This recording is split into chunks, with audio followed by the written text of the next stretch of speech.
Después del repaso que se hizo entonces de lo que habíamos visto ayer en clases, continuamos con nuestro archivo. Y en el archivo, antes habíamos estado resolviendo esta derivada direccional, vamos a ver qué pasa con esta. A ver, ¿quién está llegando tarde? Bien, qué bien. Perfecto.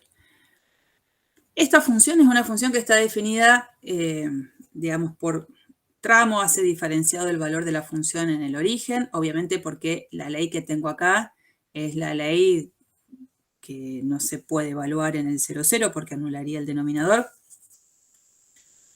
Y si esta función al 0,0 le asigna como valor de imagen el número 0. Al ser esta la función definida, digo, ¿cuál es el dominio de esa función? Si yo tuviese que decidir, bueno, a ver, el dominio de f es...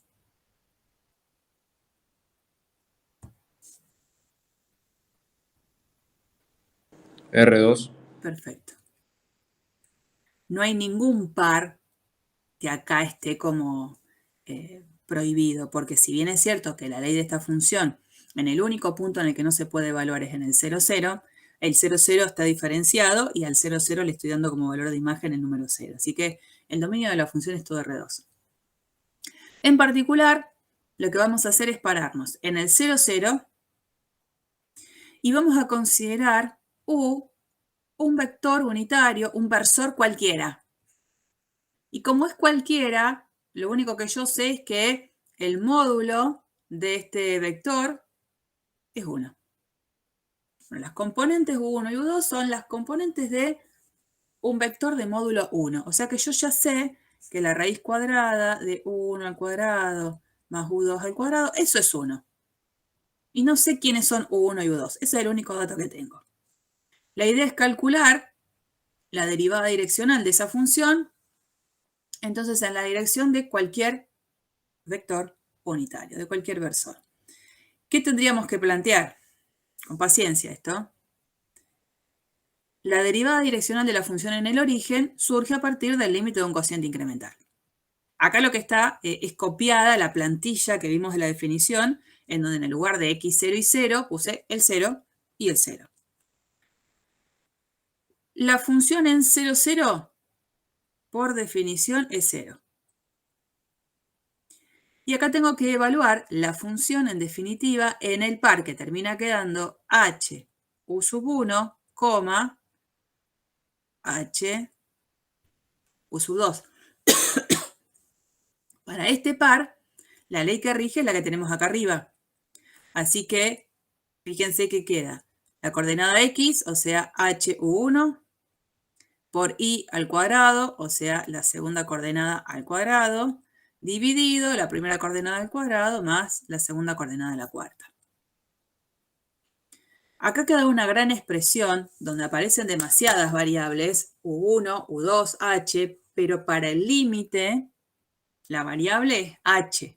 U sub 1 y U sub 2, si bien no las conozco, son las componentes de un cierto versor con el cual yo estoy haciendo esta derivada direccional. Así que tengo que, bueno, operar un poco con esto. Acá tengo una gran división con h, por lo tanto, a esta fracción, si la divido por h, es lo mismo que multiplicarla por 1 sobre h. Entonces la transformo en una sola fracción, donde lo que está escrito acá es la operación, digamos. Acá arriba tengo h u sub 2 al cuadrado, eso lo puedo escribir como h al cuadrado por u sub 2 al cuadrado. Los h se pueden juntar y entonces queda un h cubo arriba. Abajo, en esta parte, tengo acá un h cuadrado, acá queda un h a la cuarta. Puedo sacar un h cuadrado factor común, que se va a terminar juntando con este h que yo dije lo voy a pasar acá, para desaparecer esta barra de una segunda división. Entonces queda esta expresión en la cual, digamos, uno se da cuenta que este h cubo lo puede simplificar con este. Acá este paréntesis se cierra con este. Y entonces queda una expresión un poco más reducida, en la cual ahora, en esta expresión, una vez que esos h se fueron, se puede calcular el límite por reemplazo directo del h. al reemplazar por h, esto se va. Entonces la expresión en realidad que queda acá sería u sub 2 al cuadrado por u sub 1 sobre u sub 1 al cuadrado. Y yo voy a tachar u sub 1 de acá arriba con 1 de acá abajo en la medida en la que, por supuesto, u sub 1 no haya sido 0. Entonces, lo que en todo caso tengo como conclusión acá es que la derivada direccional de la función en el origen es exactamente u sub 2 al cuadrado sobre u sub 1 en la medida en la que la primera componente del versor no haya sido 0. Entonces, para cualquier versor cuya primera componente no haya sido 0, la derivada direccional existe y da este numerito. La segunda componente del versor al cuadrado dividido la primera componente del versor. Ahora, ¿qué pasa? Esta situación en la que estoy esquivando que u sub 1 sea 0, la tengo que analizar aparte. Entonces uno dice, ¿y si u sub 1 es 0? Si u sub 1 es 0, entonces estoy trabajando con un versor que es 0, u sub 2. Versor. O sea que para que este vector tenga módulo 1, ese u sub 2 tiene solo dos posibilidades. O es 1 o es menos 1. Porque el módulo tiene que ser 1, ¿no? Por esto. Entonces, hay dos situaciones que quedaron fuera de este análisis, que es si el versor llegara a ser j o menos j. En cualquiera de esas dos situaciones, cuando calculo el límite del cociente incremental también para esa derivada direccional, me queda 0. O sea, me queda algo que se puede resolver. Este cociente es 0, límite cuando h tiende a 0 de 0 es 0. Y conclusión, el límite del cociente incremental existe en la dirección de cualquier versor. Este cálculo ya lo habíamos hecho en ejercicios relacionados con derivadas parciales cuando las tuvimos que hacer por definición en un punto. Por eso lo hice ahí bastante rápido. Así que en todo caso se fijan cómo lo habíamos hecho con las derivadas parciales, pero es un renglón más lo que no estoy haciendo. O sea, esta función entonces tiene en el origen derivada direccional en la dirección de cualquier versor. Sin embargo, esa función no es continua en el origen. Esta función no tiene límite en el origen. Y una de las formas de poder probarlo es acercarme al origen por expresiones que tengan que ver con este tipo de curvas. Por ejemplo, voy a poner acá, en vez de eso, x igual a un numerito por y cuadrado.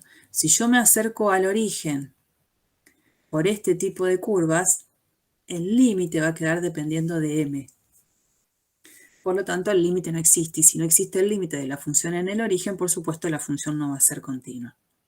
Yo, en este caso, sí les dejo la tarea, pero ya les estoy dando casi el 90% del ejercicio, demostrar que esta función no es continua, analizando el límite de la expresión que quedaría de f en mi cuadrado y cuando i tiende a 0.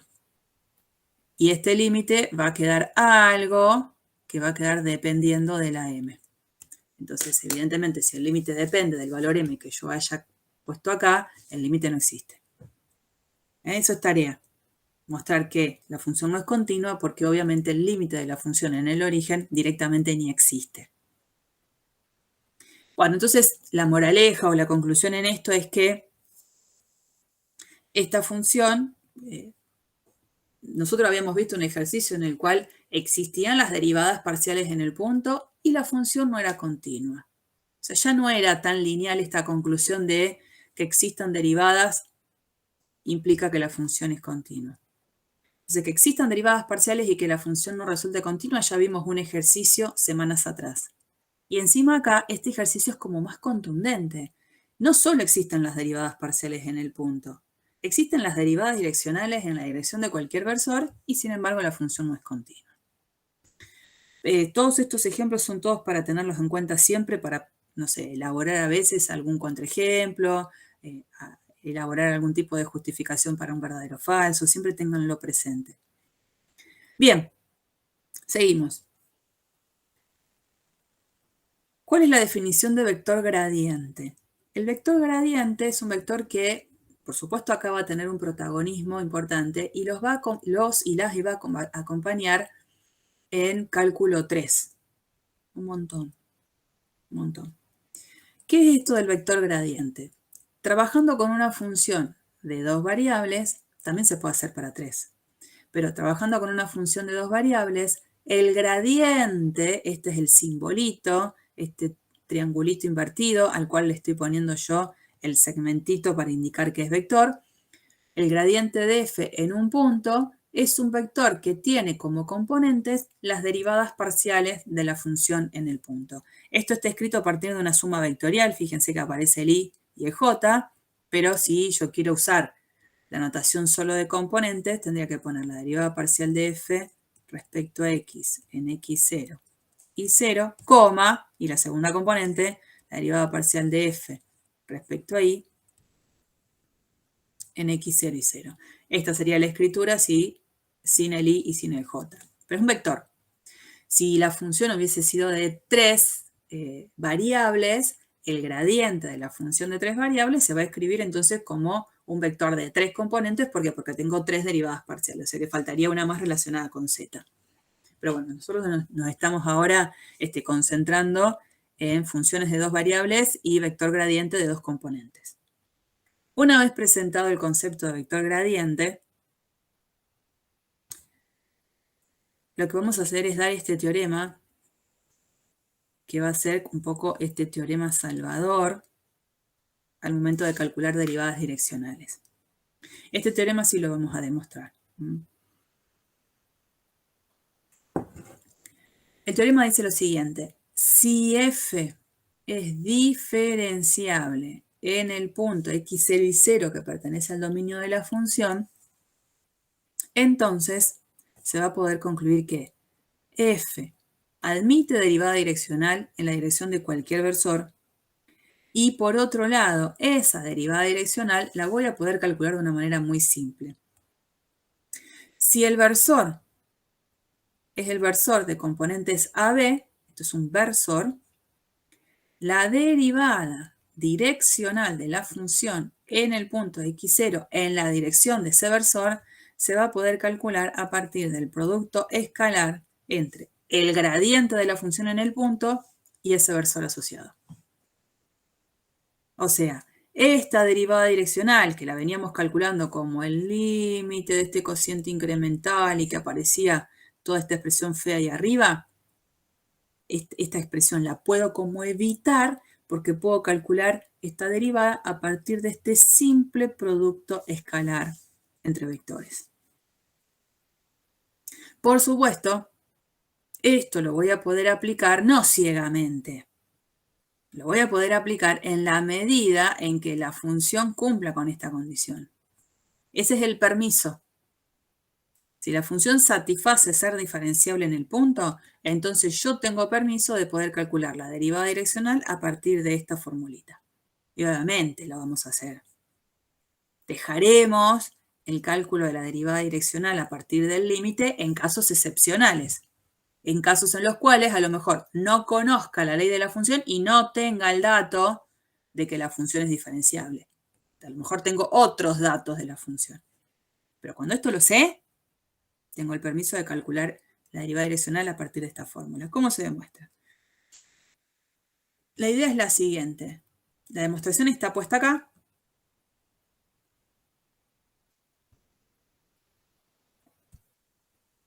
Vamos a hacer la construcción de una función g de h, que es una función auxiliar.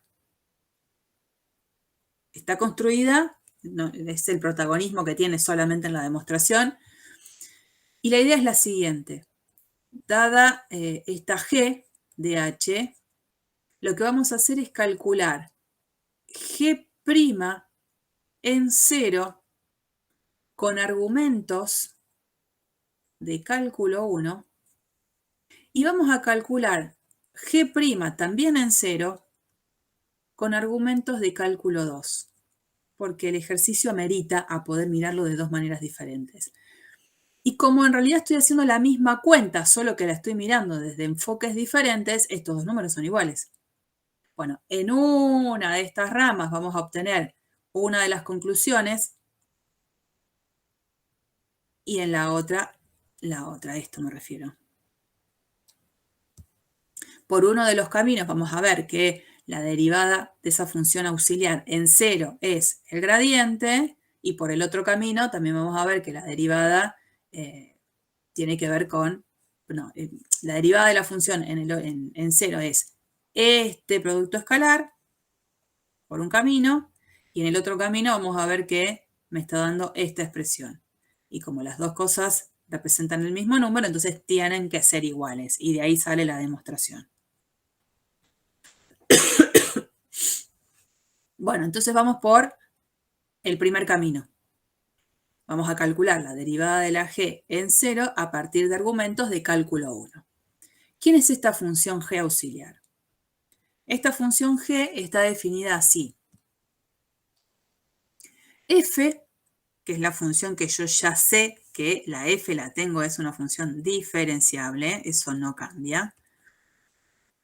La voy a componer con estas expresiones. En el lugar de la x pongo x0 más h por a, y en el lugar de la y pongo y0 más hb. Acordémonos que el vector de módulo 1 era el de componentes AB, y el punto en el cual me estaba parando era el punto de coordenadas x0 y 0. Así está construida la función. G en h es esto, una composición de una función de dos variables donde cada una de ellas depende solo de h. ¿Cómo se calcularía la derivada de esta función en 0, pero con argumentos de cálculo 1? Bueno, es el límite de un cociente incremental.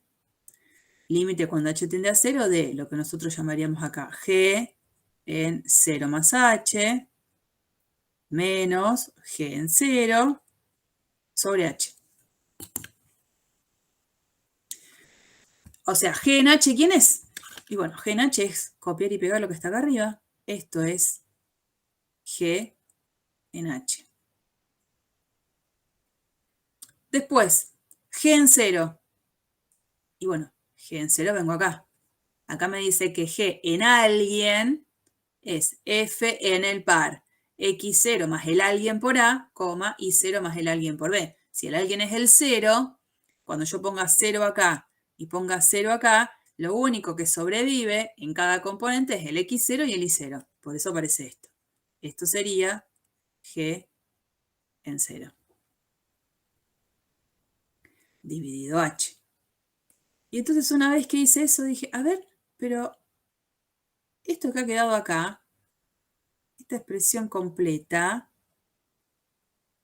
cuando miro eso, digo, esto es exactamente lo mismo que escribí en la definición cuando presentaba la derivada direccional de la función en el punto x0 y 0 en la dirección y el sentido del versor u. O sea que, lo que acabo de decir es que con argumentos de cálculo 1, la derivada de esa función g auxiliar en 0 me va a dar la derivada de f en x0 y 0 en la dirección de ese versor u. Y ahí se termina mi primera rama. Ahora, ¿qué voy a hacer? Voy a volver a calcular g' en 0, pero a partir de argumentos de cálculo 2. El número es el mismo. El enfoque es diferente. En ese enfoque, según lo que estuvimos viendo ayer, de regla de la cadena, acá tengo una función f de dos variables, donde la x es una x de h, porque depende de h, y la y es una y de h. Entonces, regla de la cadena, caso 1, me decía que para poder derivar esta gran composición, porque acá me queda que G de H es f de x de h y de h. Esta composición es una función que queda dependiendo solo de una variable, y para calcular la derivada, usando regla de la cadena, decíamos, es en esencia la regla de la cadena de cálculo 1, pero por componentes. Y es lo que aparece acá. G' en 0 es la derivada parcial de f respecto a x, evaluada en todo lo de adentro, a esta versión es bastante resumida porque no pone toda esa información, por la derivada de x. No hace falta con respecto a qué, porque como la x depende de h, esto es lo que nosotros llamaríamos x' de h. Y de este lado lo mismo ahora porque lo hago para la componente y. La derivada parcial de f respecto a y por esta expresión que sería y' de h. Ahora, si esta es mi x de h, la derivada con respecto a h, ¿quién es? O sea, esto es numerito más h por numerito. Si derivo con respecto a h, que es la única variable en juego, lo único que me queda es el numerito a. Y a la i, escrita en función de h, es numerito más h por numerito. Derivar eso con respecto a h, que es la única variable en juego ahí, es tener al numerito b. O sea, x' de h es a y' de h es b. Y ahora, yo lo que tengo que hacer es calcular g', no en un h cualquiera, sino que yo lo que quiero es calcular el g' en 0 con los argumentos de cálculo 2.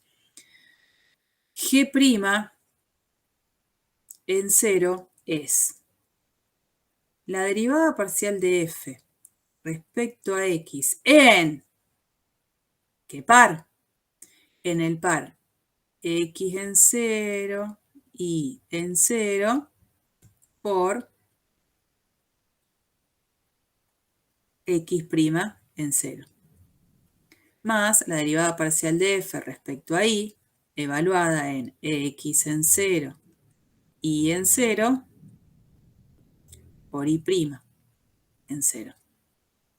Eso sería la versión completa. X evaluada en 0 es reemplazar la h por 0. Cuando reemplazo la h por 0, esto se va, lo único que sobrevive es x0. Y evaluar la y en 0 es reemplazar la h por 0, esto se va y lo único que queda es y0. Por eso, en el paso de acá abajo, toda esta expresión se transforma en esta que está acá. X en 0 es x sub 0, e y evaluada en 0 es y sub 0. Y x' en 0 es a, porque x' de por sí quedó constante. X' nos había dado a, independientemente del h, o sea, es constante. Y lo mismo acá. Esta derivada parcial de f en este par, en definitiva ese par era el x0 y 0. Y esto, lo que llevo a la conclusión es que g' en 0, con argumentos de cálculo 2, se escribe a partir de este número que se puede disfrazar sin ningún problema como el gradiente de la función en x0 y 0 escalar el vector de componentes AB, que es el vector que nosotros bautizamos como U. Entonces acá, en esta conclusión, con argumentos de cálculo 2, yo estoy diciendo que esto es el gradiente de f evaluado en x0 y 0, escalar ese versor U. Y como los números son iguales, estas dos cosas tienen que ser iguales. Y de ahí se demuestra esta fórmula, que es la que vamos a estar usando siempre, en la medida en que la función sea diferenciable. Bueno, esta demostración, así como la dimos, la podemos evaluar. Así que no es una demostración que uno va a pasar ligeramente, la va a tener que leer. Pero bueno, queda grabado y cualquier cosa tienen la explicación. ¿En el parcial No, tutorio me o en refiero el...? en la teoría, no. en la teoría. Sí, para la práctica uno tiene que conocer este paso. ¿Cuáles son las condiciones? Bueno, vamos a ver, nosotros justamente hoy a la mañana cuando recién nos conectábamos hicimos el repaso de este ejercicio. Dijimos, bueno, habíamos para este ejercicio calculado el límite del cociente incremental para calcular la derivada de esta función en la dirección y el sentido de este versor. Bueno, costó, no tanto, pero costó varios pasos. Vamos a ver si yo puedo, para esta función, calcular la derivada direccional en el punto de interés, que ya sé lo que vale, a partir de esta nueva fórmula. Esta función, ¿será diferenciable en este punto para que yo pueda tener el permiso de aplicar esa fórmula que recién demostramos?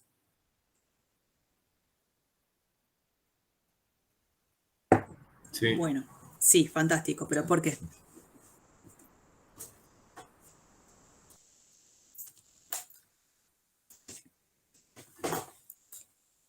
Porque la función esa es diferenciable en el 1, 2. ¿Cuál era una manera astuta de mostrar que la función era diferenciable en un punto? Si se puede. Una forma era calcular las derivadas parciales. Eso tiene que ver justamente con un estudio que ustedes van a hacer a lo largo de los días que les quedan, por supuesto, ¿no? Entiendo que por ahí no tengan todo presente. Una de las formas que habíamos visto de poder demostrar que una función era diferenciable era viendo si sus derivadas parciales eran continuas en el punto. Obviamente una función puede ser diferenciable sin la necesidad de tener las derivadas parciales continuas, porque la expresión de diferenciable era una definición poco amigable donde solo se pide la existencia de las derivadas parciales. Pero vimos un teorema, no lo demostramos ni tampoco lo vamos a pedir, que decía lo siguiente, que si las derivadas parciales en el punto eran continuas, entonces la función en el punto era diferenciable. Y ya que está, aprovecho. Conocer que la función sea diferenciable en un punto me va a poder garantizar decir qué de la función en el punto. Que es continuo. Bien, gracias. Bien, entonces, la derivada parcial de f respecto a x, ¿quién es en este caso? Bueno, es 2x más y. ¿Quién es la derivada parcial de f respecto a y? X. Pregunto, estas dos funciones, esas leyes que acabo de encontrar de las derivadas parciales, ¿serán continuas en el punto que me está interesando, el 1, 2?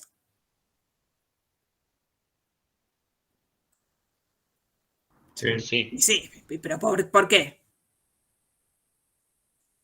Porque no puedo decir sí, son continuas. ¿Por qué son continuas estas dos? Algo rápido. Son lineales. Bueno, bien, bien, porque son lineales en X y en Y. Por ahí, para no errar, le digo son polinómicas y listo, pero está muy bien, Pedro. Entonces, en este caso son continuas.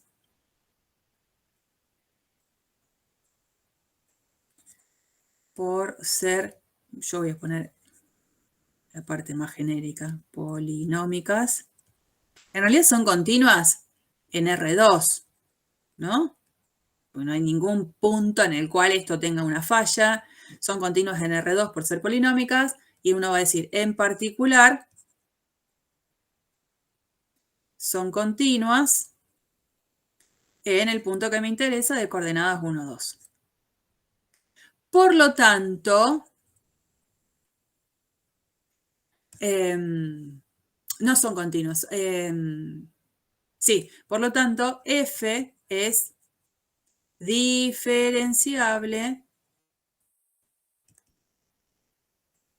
en el punto 1, 2. Ahí quería llegar.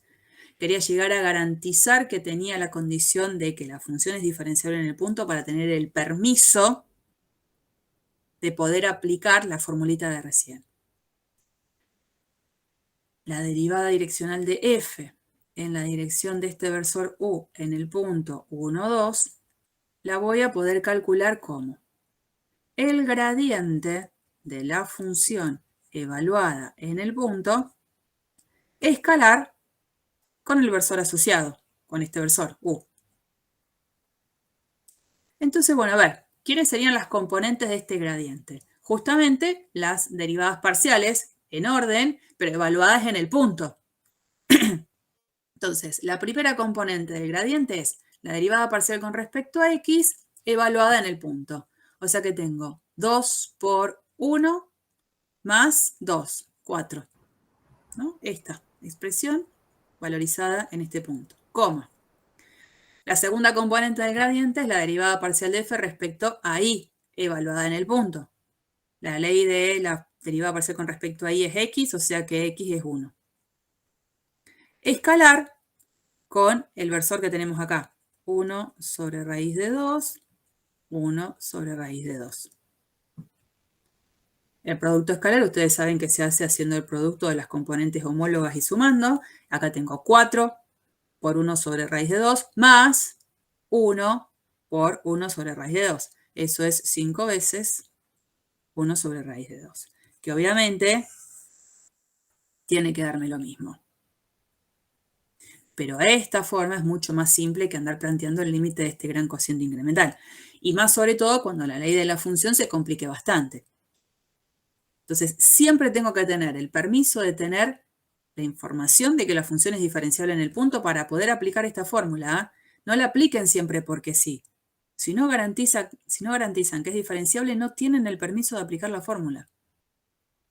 Así que tengan cuidado con ese detalle.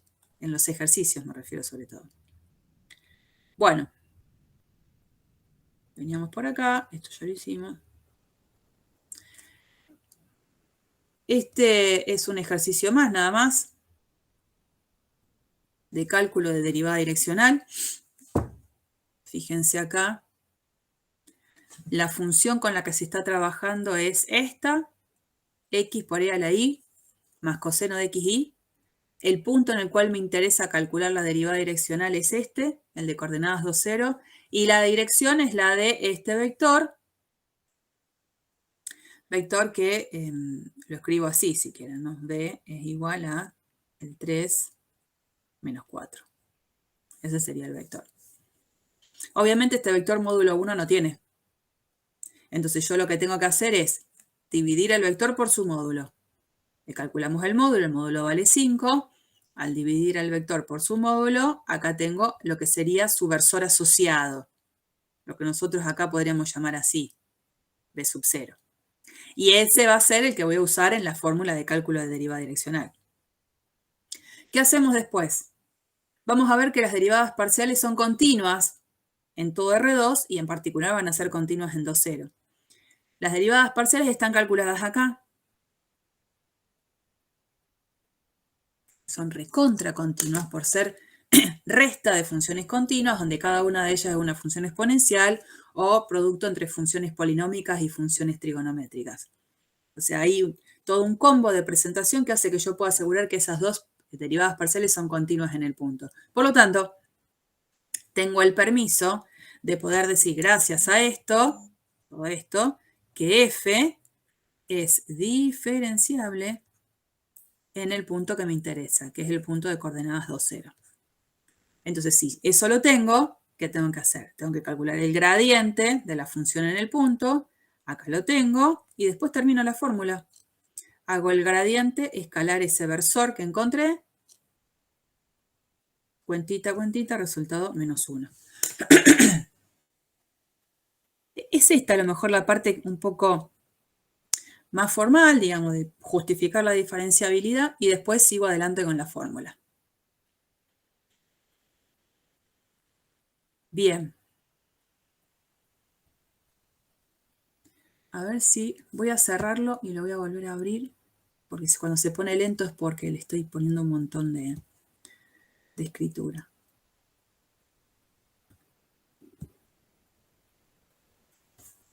Bueno, seguimos. Teorema. Supongamos que estoy con una función diferenciable, digamos, ese aporte de de dato inicial ya lo tengo. La función es diferenciable. Eso está. Fíjense lo que vamos a poder decir. El valor máximo de la derivada direccional en un punto es exactamente el módulo del gradiente. Estas barras de valor absoluto, digamos, en realidad están comprometidas con un vector. Entonces eso no se dice valor absoluto, se dice módulo, porque lo que tengo adentro es un vector. El máximo valor de la derivada direccional de la función en un punto es el módulo del gradiente de la función en el punto. Y ese valor máximo de derivada direccional se da cuando este versor tiene la misma dirección y el mismo sentido que el vector gradiente. Misma dirección, o sea, es paralelo, y mismo sentido, con el mismo sentido. ¿Cómo se demuestra eso? Miren, es muy simple, es muy simple. Yo sé que la función es diferenciable y por lo tanto es diferenciable en el punto en el cual estoy trabajando. Eso me da permiso a poder escribir la derivada direccional a partir de este producto. El gradiente de la función en el punto, escalar ese versor en el cual yo me estoy parando. Y la idea es, yo estoy en un x0 y 0 y me voy moviendo en diferentes direcciones hasta que en alguna esa derivada direccional es máxima. Y yo quiero saber cuál es esa dirección en la cual me tengo que mover, dirección y sentido, como cualquier vector, dirección y sentido sobre la cual este valor de derivada direccional es lo más grande posible. Pero el punto es fijo. Lo que no es fijo es el u. El u es un vector que va cambiando de dirección y de sentido. Como yo sé que la derivada direccional, gracias a que es diferenciable la función, la voy a poder calcular a partir de este producto escalar, digo, recuerdo lo que yo había dado en álgebra y geometría, por ahí lo puedo tener medio en el olvido, de lo que era la definición del producto escalar entre dos vectores. Cuando yo no sabía si trabajaba con vectores de 2 componentes, de 3 componentes, ¿cómo se definió el producto escalar entre dos vectores? Era módulo del primer vector por el módulo del segundo vector por el coseno del ángulo que formaban los dos vectores. Esa era la fórmula inicial de la definición. Después uno cuando trabajaba por componentes esto ya no lo usaba más. Pero si yo pienso entonces en esta definición, digo, el módulo del gradiente de la función en el punto, no sé lo que vale, la verdad no lo sé, pero este número es fijo. Porque si el punto x0 y 0 es un punto fijo, él no se mueve, en él le voy a calcular las derivadas parciales y me van a dar números fijos que van a conformar las componentes del gradiente fijo, el módulo lo calculo y es un número fijo. Esto no se mueve. El u sí es un vector que yo les decía que se va a estar moviendo todo el tiempo porque justamente quiero ver hacia dónde me tengo que dirigir para que la derivada direccional sea lo más grande posible. Pero a pesar de eso, acá me piden calcular el módulo de u. ¿Y el módulo de u cuál va a ser?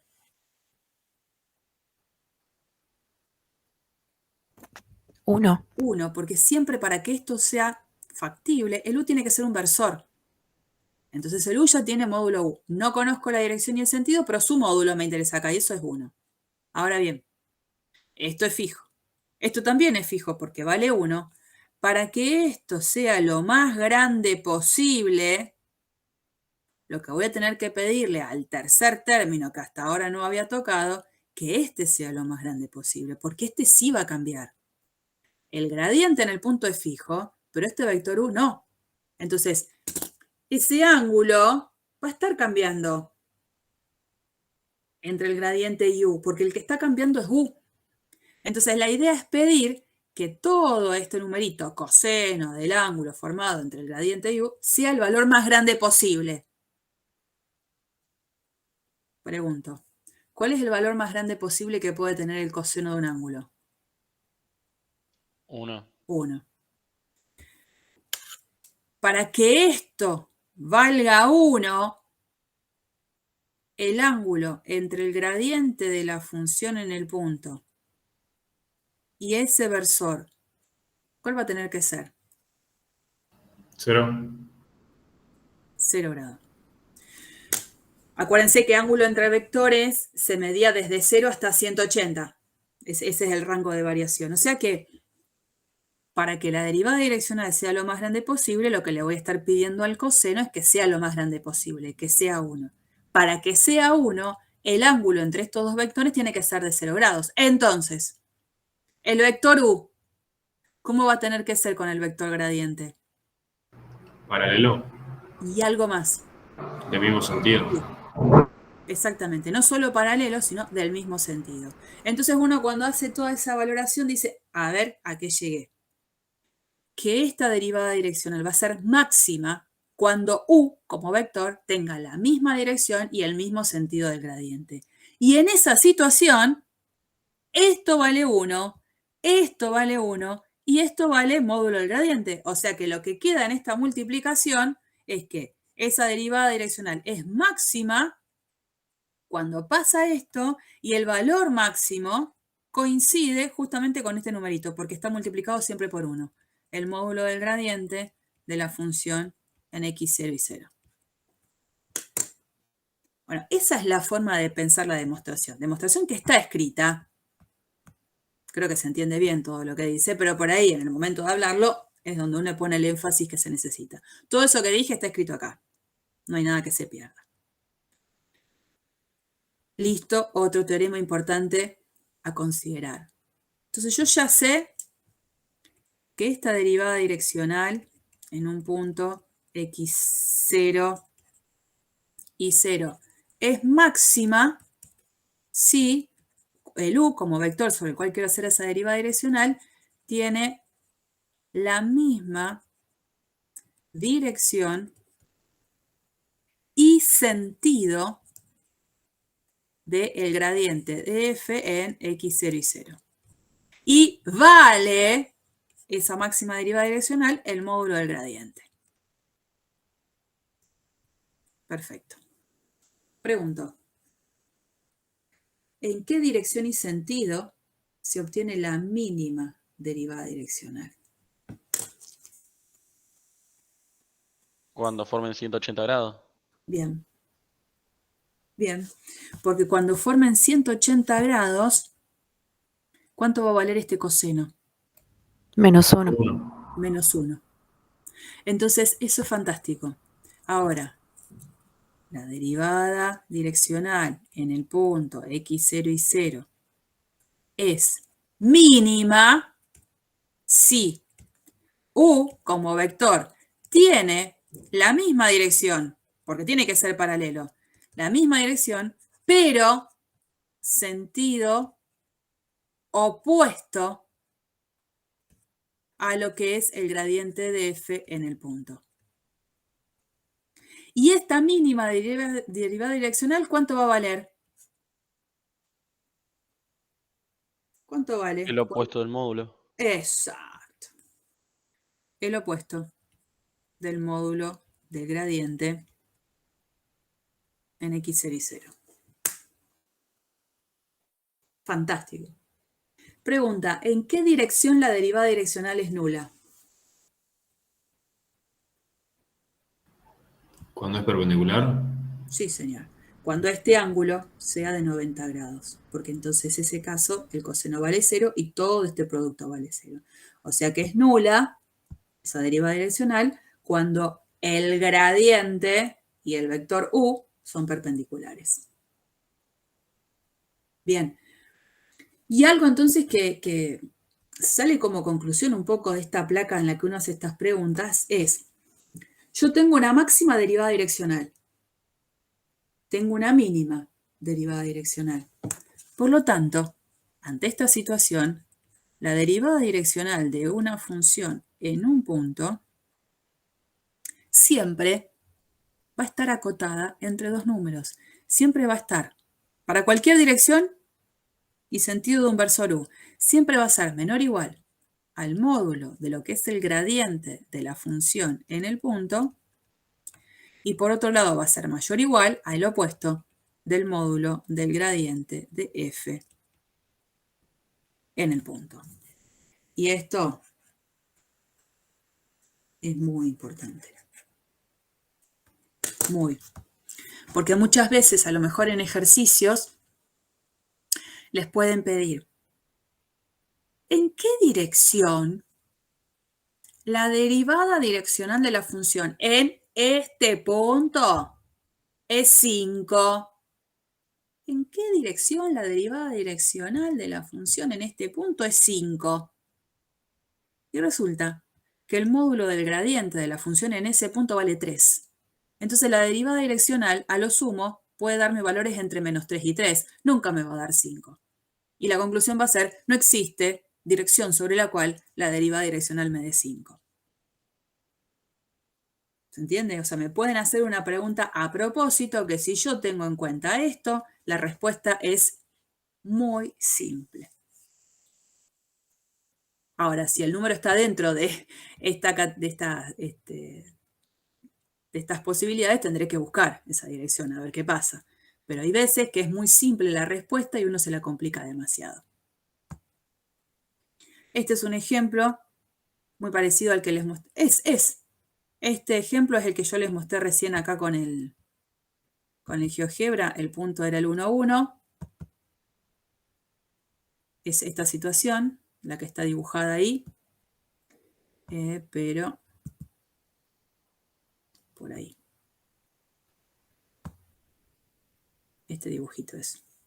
En este dibujito dice, por ejemplo, yo tengo la ley de la función x cuadrado sobre 2 más y cuadrado sobre 2 y me pide que encuentre las direcciones en las cuales crece más rápidamente, decrece más rápidamente y que encuentre cuáles son las direcciones de cambio nulo, donde la derivada direccional es nula. Y la respuesta, digamos, acá está hecha todas las cuentitas, pero si yo me paro en el 1, 1, la dirección en la cual crece lo más rápido posible es en la dirección y el sentido del gradiente. Entonces yo calculo el gradiente de la función en el punto y voy a decir crece más rápidamente en la dirección y el sentido de este vector. Donde decrece más rápidamente en la dirección del gradiente, pero en sentido opuesto. ¿Y cuáles son las direcciones de cambio nulo? Y cualquier dirección que con el gradiente sea perpendicular. Esa es un poco la respuesta que van a ver ustedes esbozada en cada uno de esos apartados, porque están todas las cuentas hechas, nada más. Bueno, y vamos a la última parte. Y ya con esto vamos terminando.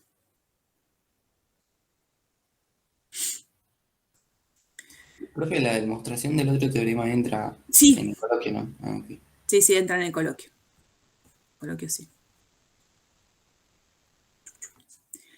Vamos a hacer una interpretación geométrica del gradiente, que nos va a venir bien para los ejercicios. A ver, un poquito más grande eso, sí. Nos queda muy poquito, así que aguanten, aguanten.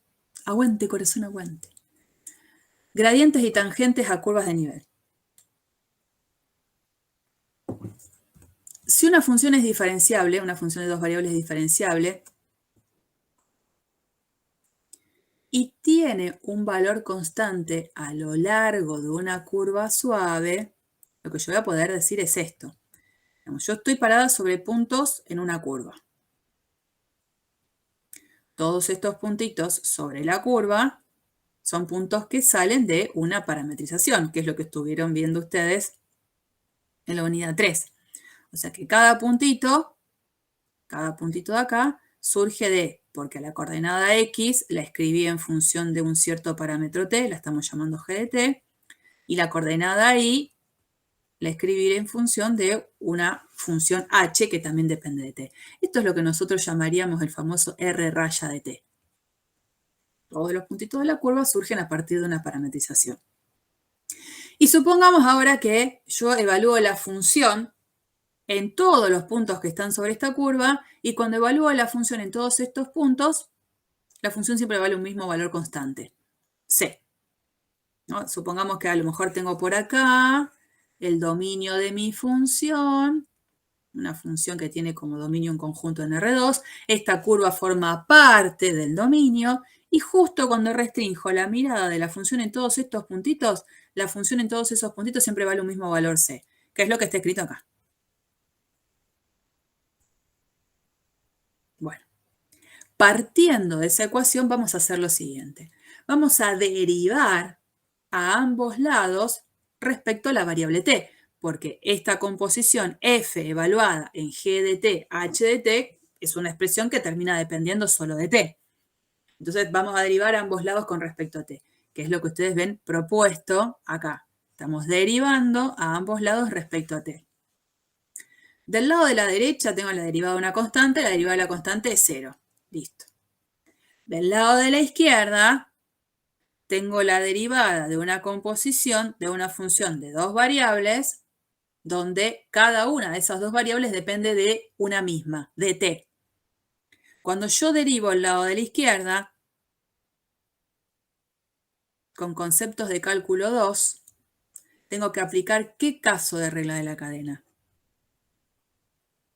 El primero. El primero porque depende todo de una sola variable, así es. Entonces, la regla decía es la derivada parcial de f respecto a x, se evalúa en todo lo de adentro, por la derivada de esta primera componente. ¿Eso quién es? G'. Más, y ahora lo mismo con la componente que sigue, la derivada parcial de f respecto a y, evaluada en todo lo de adentro, por la derivada de esta segunda componente, que está escrito de esta manera. Entonces acá, fíjense lo que aparece. Yo lo voy a escribir con la notación que usamos habitualmente nosotros. Esto yo lo escribiría así, conciso, ¿no? Derivada parcial de f respecto a x por g' más derivada parcial de f respecto a y por h' igual a 0. Esto que está acá, decido escribirlo de esta manera un poquito más compacta. Este número, esta cuenta, yo la puedo disfrazar como el resultado de el producto escalar entre el vector que surge de tener como componentes estas dos expresiones con el vector que surge de tener estas componentes. ¿Está bien? Esta cuenta la disfrazo como el resultado del producto escalar de estos dos vectores convenientemente elegidos, ¿no? Si hago primera por primera más segunda por segunda, me queda esta cuenta. Y eso da 0.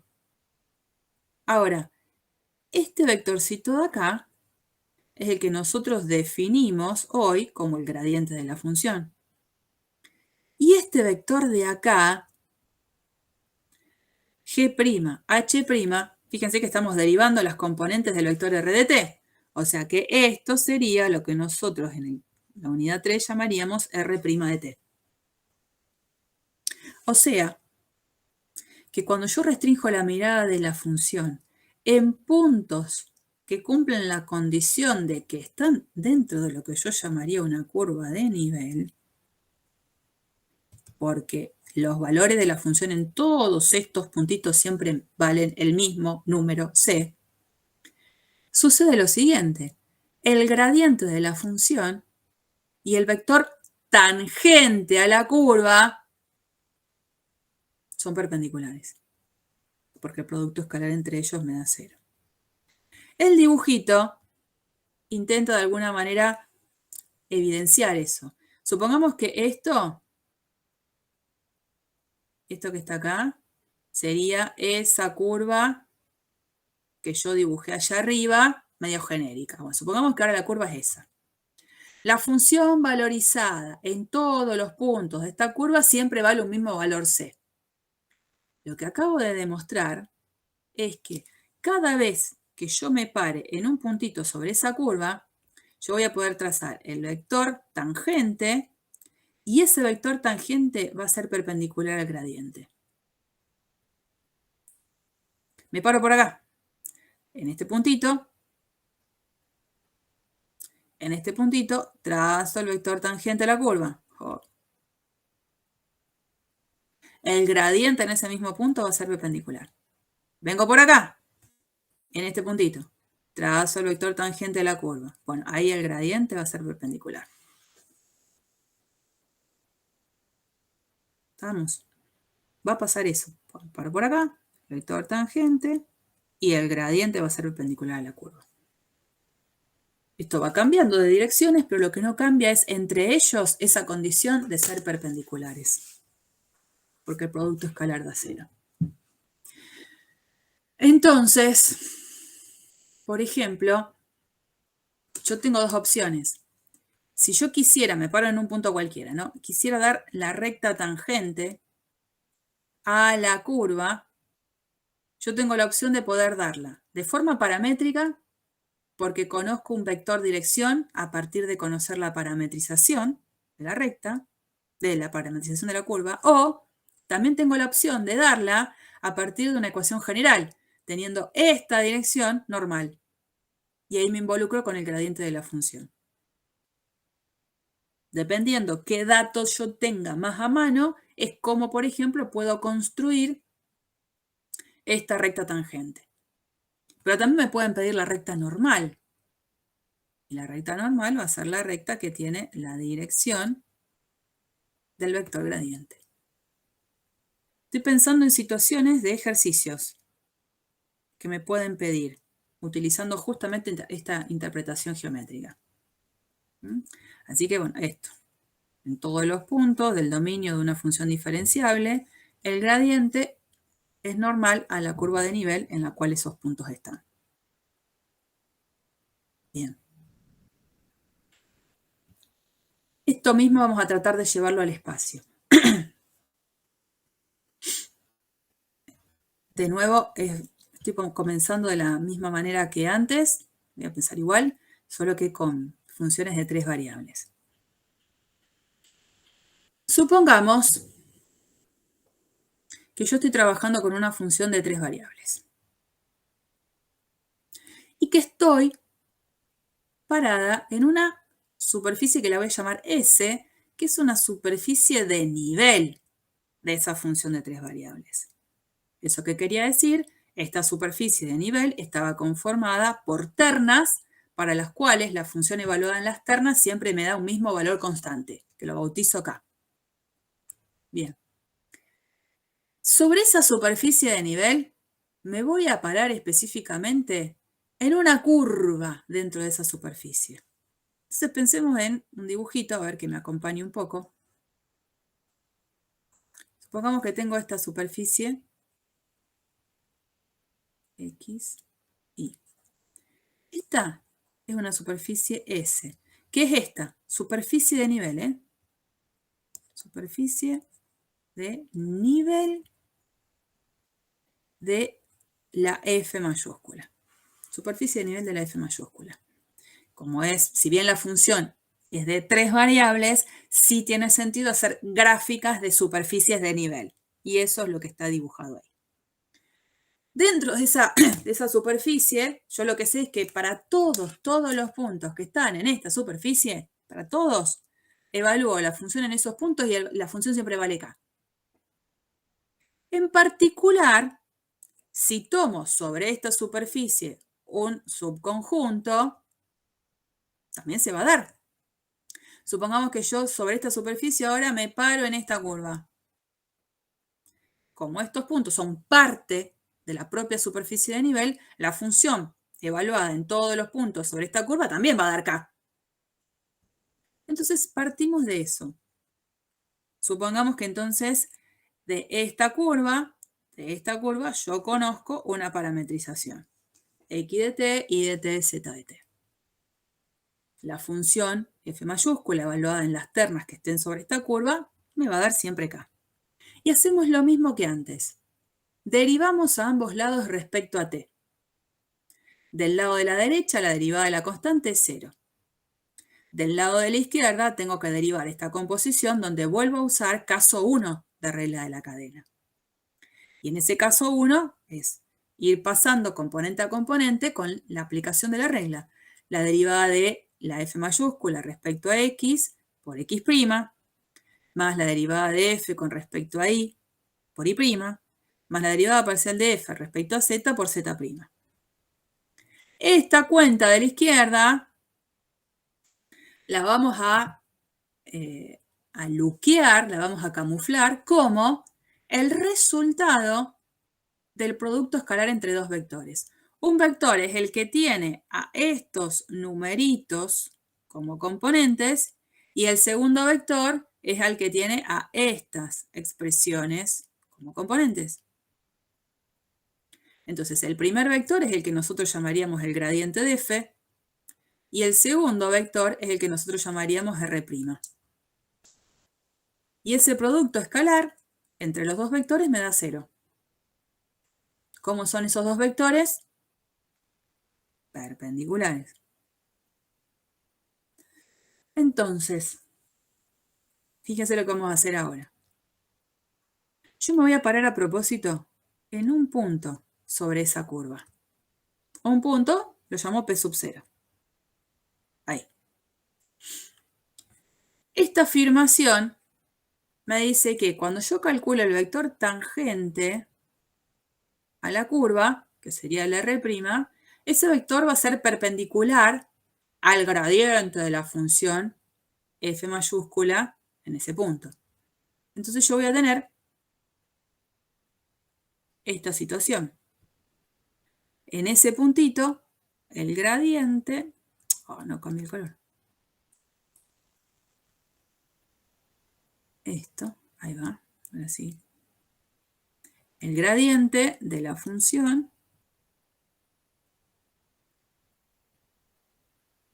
en este punto es perpendicular a este vectorcito tangente a esta curva. Y ahora voy a hacer esto. Una sola vez más hago esto y después no lo hago. Voy a cambiar y voy a decir, bueno, a ver. Supongamos que ahora me pongo en otra curva que esté dentro de esta superficie de nivel y que pase por este punto. Vengo por acá. Vengo por acá, por acá, por acá, por acá, por acá, por acá. Esta es otra curva que pasa por ese mismo punto. Esta conclusión sería la misma. El vector tangente a esta curva con este vector gradiente tiene que ser perpendicular. Y así, si sigo pasando por otras curvas que estén dentro de esta superficie de nivel y que pasen por ese punto, paso por esta curva. El vector tangente a esta curva es perpendicular al gradiente.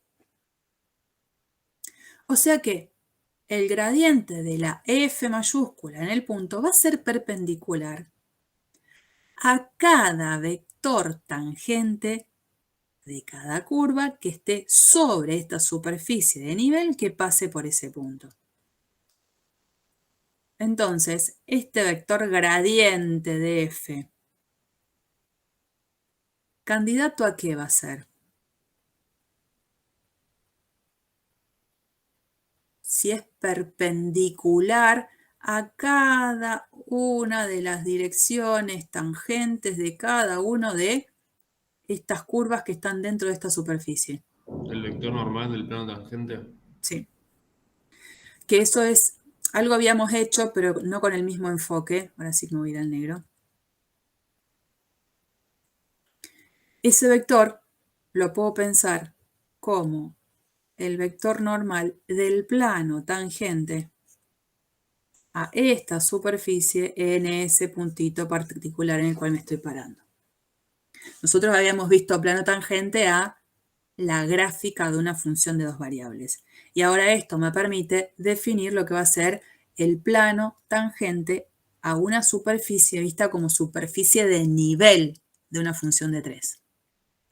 Entonces, en este caso, por supuesto, en la medida que el gradiente no haya sido el vector nulo, yo voy a poder escribir la ecuación que representa al plano tangente a la superficie de nivel en el punto. Yo no sé si ustedes se acuerdan de álgebra, cuando uno de un plano conocía el vector normal de componentes A, B, C, y conocía las coordenadas de un punto de paso, x0, y0, z0, había una manera así como súper rápida de escribir una ecuación que representara al plano, que era así. El plano era A por x menos x0 más b por I menos I0 más C por Z menos Z0 igual 0. Esta era una versión en la que ponía todo, las componentes de un vector normal y las coordenadas de un punto de paso. Y acá ya generaba una ecuación para el plano. Después, por supuesto, distribuía y trataba de escribirlo mejorcito. Pero ya ahí, con esa forma de estructurarlo, tengo la ecuación del plano que cumple la condición de tener a este vector normal y este punto de paso. Bueno, acá voy a usar esa versión para dar la ecuación del plano tangente. Yo ya sé que las componentes del gradiente van a ser las componentes de un vector normal y el punto de paso es el x0, y0, z0. Y esto sería entonces la ecuación del plano tangente a la superficie de nivel. Y así como ya encontré en este dibujo una ecuación que representa este plano, una de las cosas que me pueden preguntar es cuál sería la recta normal a la superficie que pase por este punto. O sea, es una recta que tendría la dirección de qué vector, si es una recta normal a esta superficie en este punto. Gradiente. La del gradiente, porque tiene que ser perpendicular, ¿no? Entonces, la recta normal, una recta que tiene la dirección del gradiente. Y para dar una recta en el espacio, está buenísimo pensar en que este gradiente es su vector dirección y dar las ecuaciones paramétricas de la recta. Esa sería un poco la idea. Si quiero dar las ecuaciones de la recta normal, tendría que escribir así. X y Z. Acá pongo X0, Y0, Z0. Y más T por, y acá, derivada parcial de F respecto a X. En el puntito lo voy a poner así porque no me va a alcanzar. Más T por la derivada parcial de F respecto a Y, en el puntito P sub 0, más T, ya había puesto el más, ahí, más T por la derivada parcial de F respecto a Z en P0, con T perteneciente a ER. O sea, las ecuaciones paramétricas de la recta. Entonces, lo que sí quiero dejar en claro es las dos cosas que se les pueden presentar.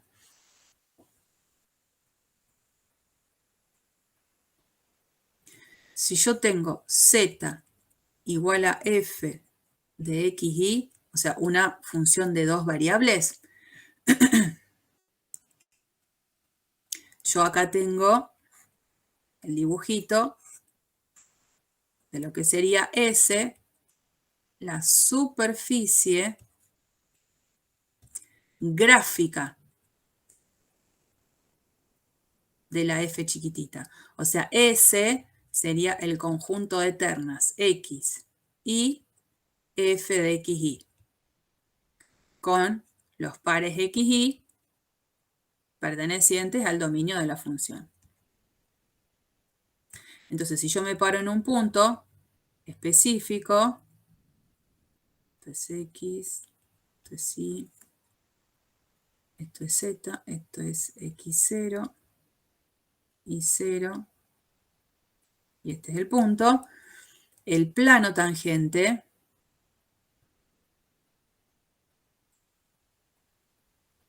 a esta superficie S en el puntito P, ¿cómo lo escribo?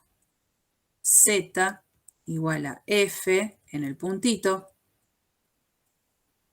más la derivada parcial de F respecto a X en ese puntito por X menos X0 más la derivada parcial de F respecto a Y en el puntito por Y menos Y0. Esa es en esta situación de tener una función de dos variables. Lo que vimos recién es, que yo hago siempre el mismo dibujito de superficie. Si esta superficie es ahora una superficie de nivel, de una cierta función f mayúscula. Esto es el conjunto entonces de ternas x y z perteneciente al dominio de f mayúscula, tal que cuando yo evalúo f en esas ternas, siempre tengo un mismo valor k.